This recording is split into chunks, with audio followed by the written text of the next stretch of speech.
Have you ever found yourself wondering if those, seemingly small everyday choices, the ones you barely even notice, might actually be shaping your entire financial future? What if some of our most common habits are subtly holding us back, maybe without us ever realizing it?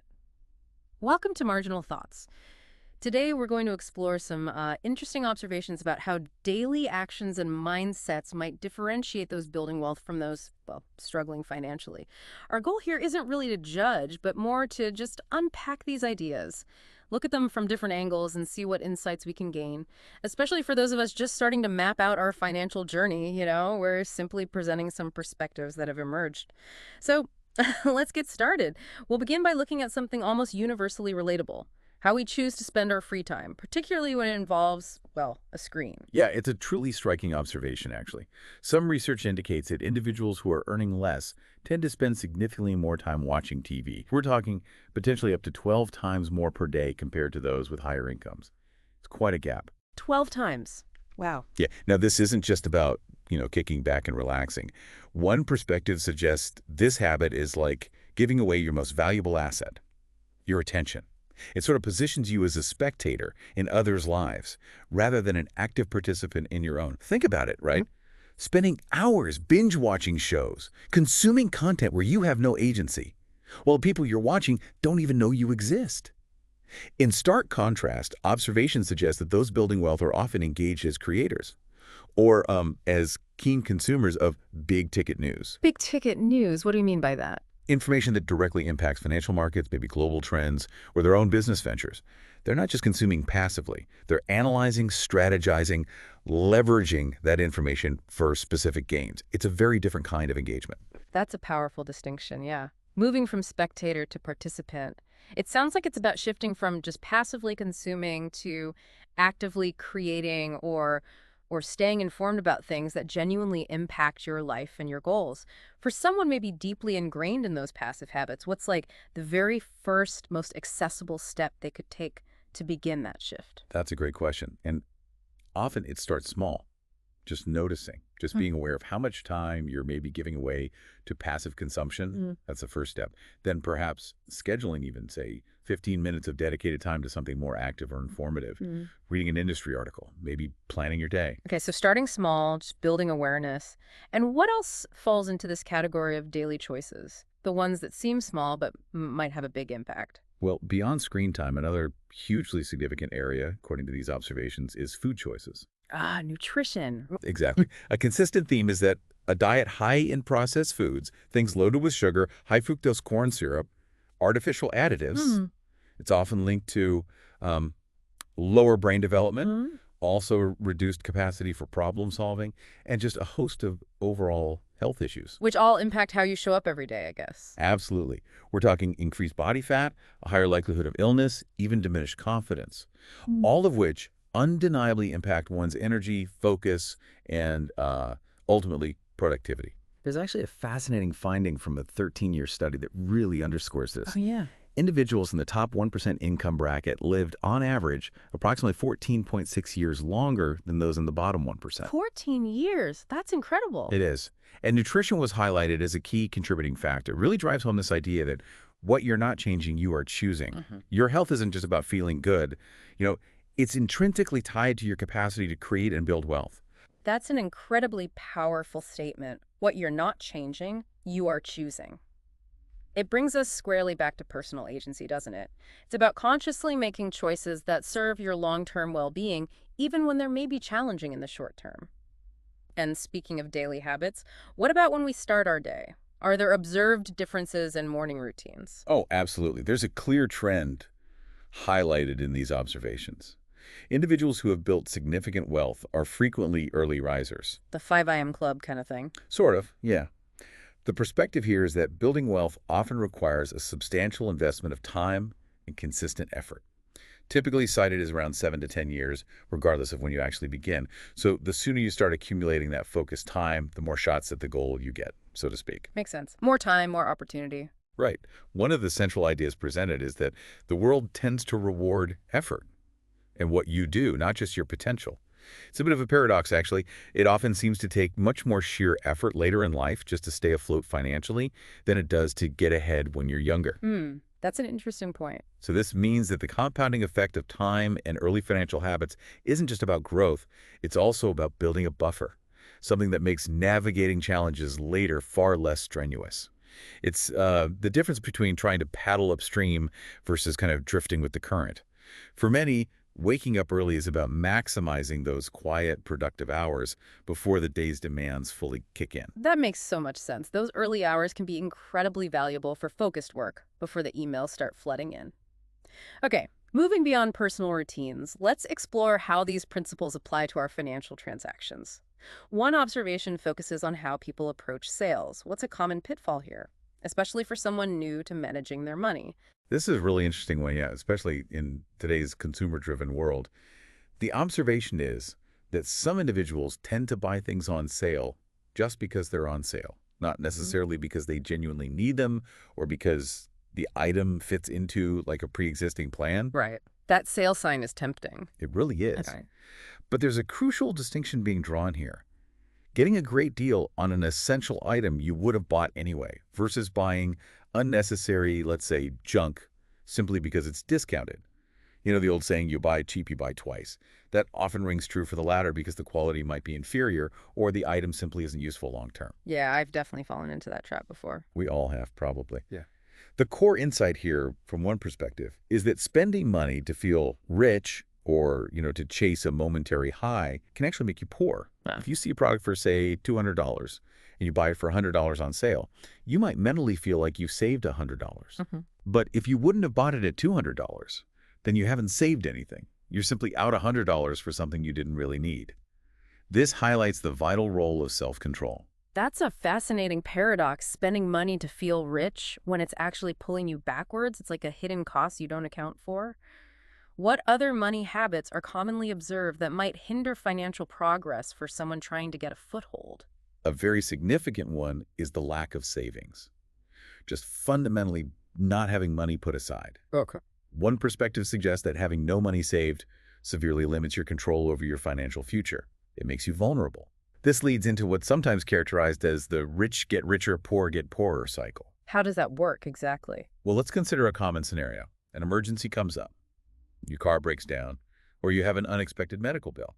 Without savings, you're often forced to borrow money, maybe at high interest rates, or sell a valuable asset, perhaps at a loss, which can immediately impact your earning ability or even just your ability to get to work. Right, can spiral quickly. It really can. It can genuinely turn your life upside down. Conversely, wealthy individuals with savings can not only weather these storms with relative ease, but also seize opportunities, like acquiring an asset at a great price during a market downturn, which can make them even richer. Savings are portrayed as absolutely crucial for both providing security and enabling opportunity. So savings are critical, not just for emergencies, but for actually getting ahead. What about credit? It seems so accessible today and so many people rely on it. How do these observations view credit use? Yeah, credit's a big one. The observations suggest that wealthy individuals tend to use credit strategically. They use it to acquire assets that generate more money over time. Like what? Things like an investment property, maybe a loan for a business that will produce income, things that put money in their pocket eventually. On the other hand, the contrasting pattern is seen where others use credit for depreciating items, things that lose value, or things that cost them more over time. Like a fancy car or the latest phone. Exactly. An expensive car they can't truly afford on their income, the newest gadget, or even just covering day-to-day living expenses when money's tight. One strong perspective characterizes certain types of debt, particularly high-interest consumer debt, as a form of modern-day slavery. Wow, that's strong language. It is, but it highlights the financial constraints and the lack of freedom it can impose on an individual's life. This perspective really emphasizes that if you can't buy something with cash, you likely can't truly afford it, regardless of the seemingly manageable monthly payments. The overarching idea is to act your wage, to live within your actual earned means, rather than what a lender is willing to let you borrow. Acting your wage, that's a direct challenge to a really common mindset today, isn't it? It pushes you to be honest with yourself about affordability. And that idea of living within your means seems deeply intertwined with a common habit many people struggle with, committing money they haven't even earned yet. Precisely. It's an incredibly common habit, and the research shows it clearly. There was a recent survey, March 2025, I believe, on American workers earning $75,000 a year or less. It revealed that, on average, individuals had mentally allocated about 59% of their upcoming paycheck before even receiving it. More than half. Yeah, and a staggering 43% of their paycheck was spent within the first 3 days of getting paid. Wow. Gone almost immediately. Right. From the perspective we're exploring, this habit just perpetuates a cycle of playing catch-up. And in a sense, you're robbing your future self. It often leads to a constant state of outstanding bills and feeling financially stressed. It essentially means you're working all month, only to find that the reward for your hard work has already been spent before you even got it. Data even indicates that, for some, the monthly spending can exceed monthly earnings, reinforcing that cycle of never getting ahead. It's often a battle against instant gratification, which is, let's face it, a learned behavior in our consumer world. That sounds like a constant drain, always running behind and always playing catch up. It must be exhausting. And it makes me wonder about problems that get put off. Are there financial implications for procrastination or for ignoring small issues until they become big ones? Oh, absolutely. Significant implications. This applies broadly to both health problems and, say, technical problems like car maintenance. The observation here is that some individuals might think they're saving money by not getting a regular health checkup or by delaying a small car repair, putting it off. Yeah, I'll deal with it later. Exactly. But this often leads to much larger, much more expensive problems down the line. Ignoring a small dental cavity, for instance, could eventually lead to needing a costly root canal or even an implant later, way more expensive. The core idea is that postponing problems only allows them to grow bigger, more complex, and more costly over time. A manageable, relatively inexpensive issue today can become what one perspective calls an untamable dragon if left unaddressed. An untamable dragon. I like that visual. It really boils down to a fundamental difference between proactive problem solving versus reactive crisis management. And the latter is almost always more expensive and more stressful. Okay, these points so far really highlight that managing money isn't just about numbers or spreadsheets, is it? It's deeply tied to self-control, foresight, personal discipline. Exactly. Mindset is huge. Right. So let's pivot to mindset and how we approach personal growth and learning. That seems crucial too. It's a truly critical area, yes. The observation suggests some individuals will spend money on virtually anything but education or personal development, things that improve their skills or knowledge. Interesting. Why do you think that is? Well, there's a powerful quote that sort of encapsulates this viewpoint. Your life is cheap because you think investing in yourself is expensive. The core belief here is that your mind is your most valuable asset. Knowledge is something absolutely nobody can take away from you. And if it's relevant and valuable knowledge, it can almost always be converted into money, into opportunity. So viewing education as an investment, not an expense. Precisely. The perspective contrasts the sometimes held view of financial education or even skill development as maybe a scam or not worth the money, with the undeniably high return on investment you often get from personal growth and skill acquisition. Think about books, online courses, specialized workshops, even high-level executive coaches. These are cited as examples of how those who build wealth actively invest in expertise and time to accelerate their learning, improve their skills, and ultimately advance their progress. And there's so many more accessible ways to learn now than ever before. Absolutely. Think of the explosion of online learning platforms, the gig economy, digital entrepreneurship. These paths weren't as readily available even a decade ago. It makes skill acquisition and even monetization more direct and accessible today.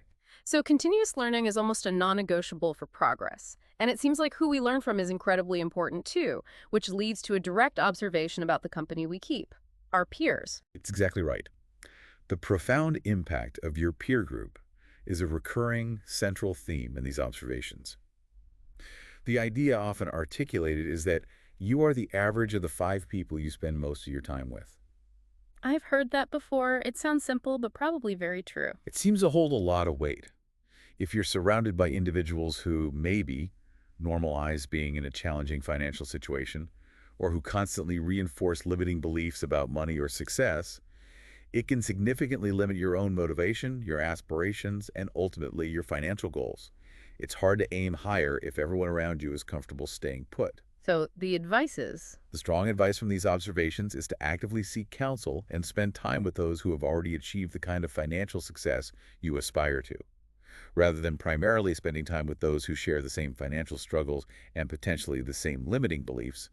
Those who are already struggling might, perhaps unknowingly, encourage you to stay where you are. Maybe because it makes them feel better about their own situation, or maybe that's just all they know. That's a tough but critical point about who influences our outlook and how our environment shapes our possibilities. It requires conscious effort to curate your circle. And speaking of life choices that shape our environment, what about family decisions? Specifically, regarding when one has children. This is definitely a sensitive area, but it's an observation that comes up in some of these perspectives. It suggests a correlation between having kids earlier in life and certain financial outcomes. Okay, how so? The viewpoint presented is that early parenthood can significantly restrict an individual's energy, their drive, and maybe their ability to take the kinds of financial risks often necessary for substantial wealth building, particularly during those younger, arguably most energetic years. Right, because kids demand a lot of time and resources immediately. Yes, exactly. The immediate financial demands, the time commitments, the reduced flexibility of early parenthood. It can naturally shift focus away from riskier investments or intensive entrepreneurial ventures that often demand peak energy and time. Statistically, there's also a noted correlation in some research between having kids early and particularly outside of marriage and lower average earnings later on. Hmm. Conversely, married individuals tend, on average, to earn more, and they share the burden, the cost, and the time commitment of raising children, which can contribute to a common vision and shared effort towards financial goals. It's really about how life's responsibilities are distributed and how they impact one's financial bandwidth and risk tolerance. It sounds like a lot of these observations, regardless of the specific habit, whether it's TV time or savings or family choices, they really point back to personal responsibility, taking ownership of one's situation. That's it, exactly. That's a core thread running through all of this. There's an observed tendency among some individuals to perhaps blame external factors or other people for their misfortunes, sometimes expecting someone else, the government, fate, a lucky break to pull them out of poverty. Waiting for help to arrive. Right. This is characterized by one perspective as potentially delusional thinking that keeps people stuck, waiting for a Prince Charming moment or a lottery win that realistically probably never arrives. The emphasis across these observations is on the, well, undeniable fact that life changes only when you change yourself, your actions, your mindset.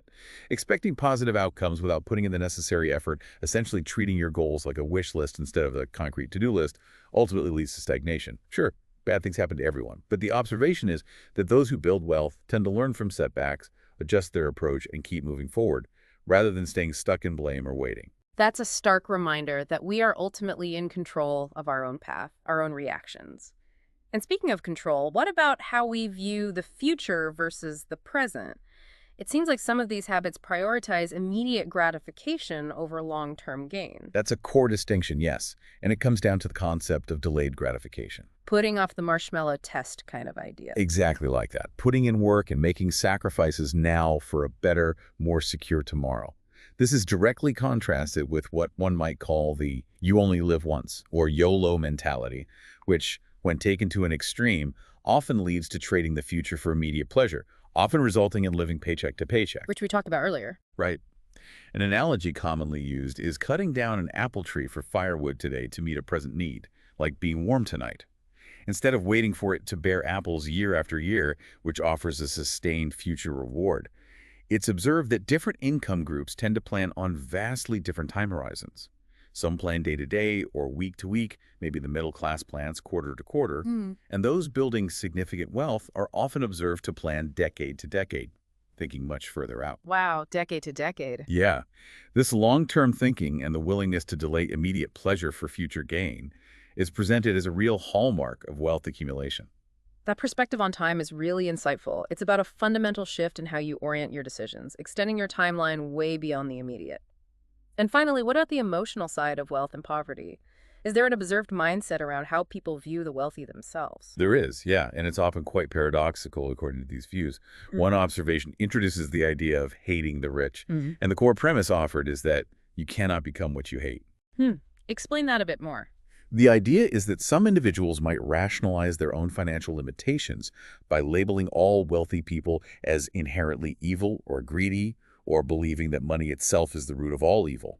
However, the perspective being explored suggests it's often the lack of money, the desperation it can cause, that drives negative behavior, rather than the money itself. Okay, so it flips that common idea. It does. And what's presented as even more paradoxical is that sometimes the only wealthy people some individuals might seem to admire are, like, fictional characters or even criminals who got rich illegally, while simultaneously demonizing successful legal wealth builders who created value or built businesses. That is a strange contradiction. It is. The point highlighted is that making money legally is presented as a learned skill. It's a process of creating value that others are willing to pay for. And it's argued that it's never been more accessible today than ever before. Think about it. As of 2025, there are reportedly 58 million millionaires on the planet. That's roughly 1 in every 20 people in a developed country, on average. This serves as powerful proof, from this viewpoint, that wealth building can be done, regardless of your starting point or background, if you acquire the right skills and mindset. And just briefly touching on another related point, an interesting observation from the perspectives we looked at touches on belief systems, noting that some suggest a correlation between individuals experiencing poverty and perhaps a higher degree of religiosity. It's framed as potentially a difference in approach to personal agency, where one person might look for external or divine intervention for prosperity, or perhaps focus on reward in an afterlife. Another focuses more on actively creating what they envision as heaven on earth for themselves right now through their own efforts and actions. It's presented as a difference in where the locus of control, the agency for change, is perceived to reside. Wow, okay. We've certainly covered a lot of ground today, looking at everyday habits and mindsets through a very different lens, a challenging lens, maybe. It's definitely given me a lot to think about regarding the choices we make, from what we watch to how we save, even how we view the world and our place in it. The key takeaway here, according to these observations we've explored, seems to be that financial well-being is deeply intertwined with personal discipline, a commitment to continuous learning, and fundamentally how we view ourselves and our own responsibility. It's about understanding that our choices, both big and small, really do compound over time, kind of silently shaping our future. Indeed. It really raises an important question for you, the listener, doesn't it? What small shift could you make today based on some of these ideas that might just change the trajectory of your tomorrow? Even a tiny change. That's a truly thought-provoking idea to end on. We'd love to hear your thoughts on this exploration. What habits do you think truly make a difference, especially for someone just starting out on their financial journey? Let us know in the comments below. And if you found this conversation insightful, maybe challenging, be sure to hit that subscribe button for Marginal Thoughts so you don't miss our next discussion. Thank you so much for joining us today. Until next time, keep thinking, keep learning, and keep growing.